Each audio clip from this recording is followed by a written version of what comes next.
እንቅልፍ ለምንድን ነው ማትተኙት? አንድ ሰው እንቅልፍ የሚያጣበት ብዙ አይነት ምክንያቶች ሊኖሩት ይችላሉ።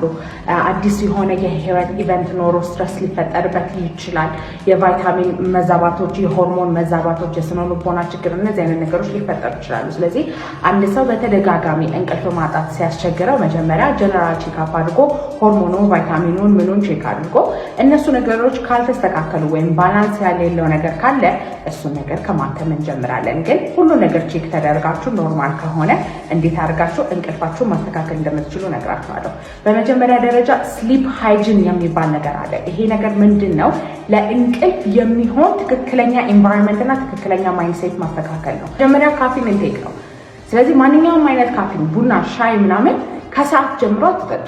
ካፊን ኢንቴክ የምታደርጉ ከሆነ 6 ሰዓትና ከ6 ሰዓት በፊት አድርጉት። ተኙበትና የምትነቁበትን ኮንስታንት ታይም ማድረግ። ስለዚህ 2 ሰዓት ከተኛችሁ 2 ሰዓት ከተነሳችሁ ያንን ነገር ቢያንስ ለ21 ቀን መደጋገም ነው። መብራት አብርቶ መተኛት፣ ስክሪን ማየት እና ሌሎች ነገሮች፣ ብሉ ላይት እና ሌሎች ላይቶች ስላሉ ላይት ሲኖር ብዙ ጊዜ ሜላቶኒን የሚባል ሆርሞን አለ፣ እንቅልፍን ሊያመጣ የሚገባ ሆርሞን። እሱን ፕሮዳክሽኑን ይቀንሳል። ስለዚህ እንቅልፍን ሊያዛባ ይችላል። ስለዚህ ስክሪን ወይም ላይት አጠገባችሁ እንዳይኖር። ከምትተኙበት ሰዓት በፊት አልጋ ላይ መከባለል አቁሙ። ሌላ ነገር የምታደርጉ ከሆነ ከአልጋ ላይ ሳይሆን ሶፋ ላይ ወይም ወንበር ላይ ተቀምጣችሁ አድርጉ።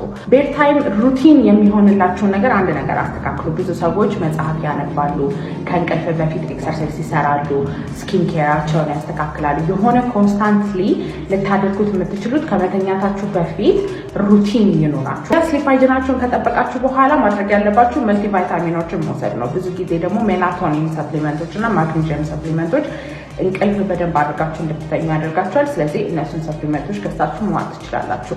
ማንኛውም አይነት ጥያቄ ካላችሁ ኮሜንት ላይ ጻፉልኝ። እንደዚህ አይነት ቲፖች ከፈለጋችሁ ደግሞ ፎሎ ማድረግ እንዳይረሳ። ባይ ባይ።